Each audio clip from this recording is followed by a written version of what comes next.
Welcome back. According to a 2023 survey published by Plan Canada, a quarter of Canadians who menstruate have had to choose between buying period products or paying for other essentials like food or rent. So this is echoed by the Government of Canada that found 1 in 6 Canadians have personally experienced period poverty. These barriers to menstrual health only get harder for people living in remote and Indigenous communities. So here to help give us a better look at period equity in Canada is founder of Moontime Connections, Nicole White. Thank you for being here. Thank you.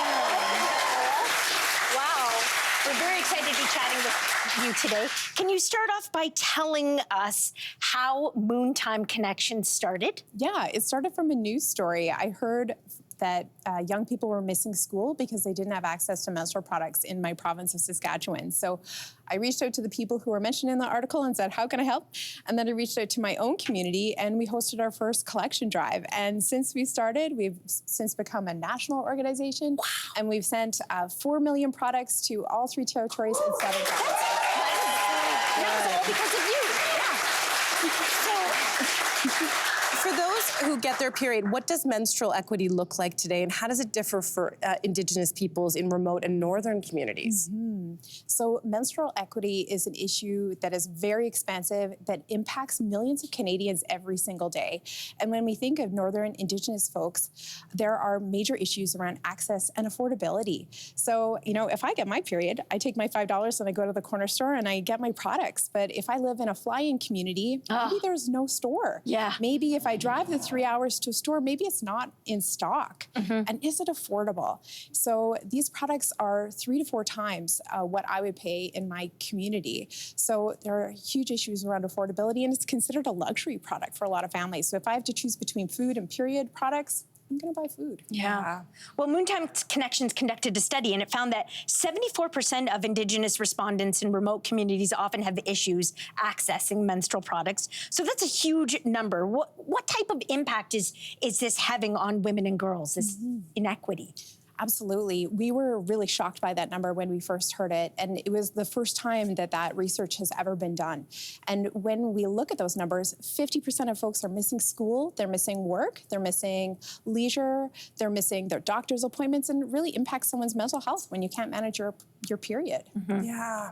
Having a period isn't just about accessing menstrual products. Plan Canada did a study and found that 6 out of 10 people agreed that their period pain also held them back from daily activities.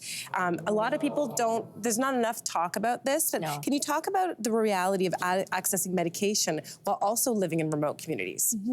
So our numbers were similar. So 65% of respondents had difficulty accessing pain products for their period.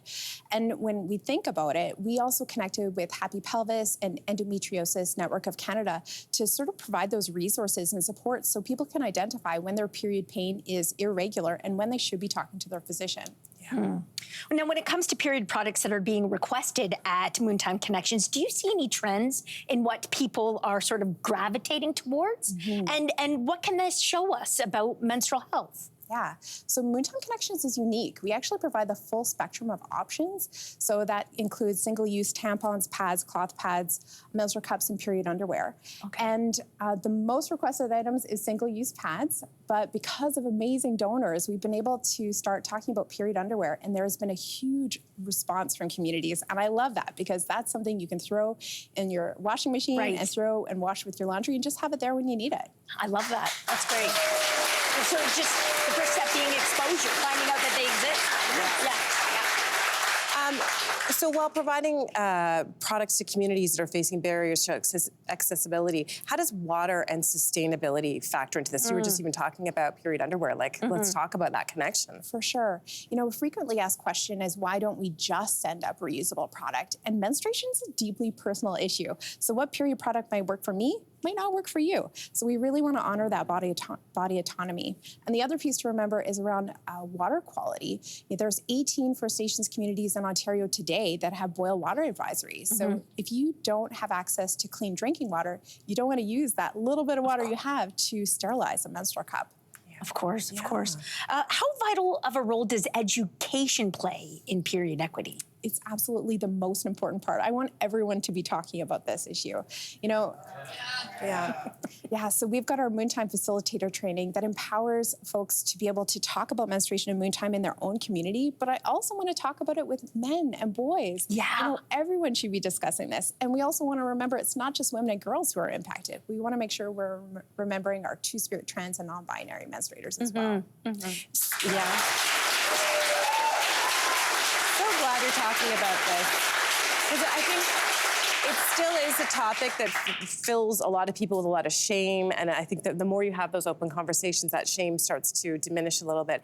But I want to know, is the Canadian government doing anything to support people with periods across the country? They absolutely are. Okay. They're not just talking a good talk, they're walking the walk. So Wage Canada announced the menstrual equity pilot just last fall that enhanced access to menstrual education and menstrual products. So Moontime Connections was actually granted $2.4 million worth of menstrual products to disseminate through our Northern Ontario.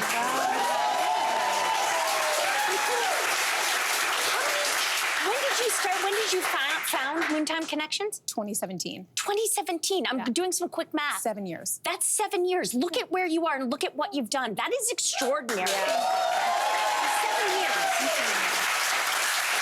And on the federal level? Yes, so the federal level has also been leading the way when they talked about federally regulated workplaces. They're really role modeling why we want to have employers thinking about this for all their workplaces. And we want to, enhance it provincially with provincial governments thinking about getting it into schools and even civically. If you're planning on building a library, make sure it's available there for folks when they're coming in to access services. Why not? So good. Nicole, you're an inspiration. Like you took an article that you read and you started a whole movement. And so I feel like anyone watching can use this as a springboard for their own cause as well. But thank you so much for highlighting this issue and drawing attention to it. Hey there, what did you think? Drop your comments below and join the conversation. And don't forget to like and subscribe so you can find more on everything from food and fashion to pop culture and current events. See you soon.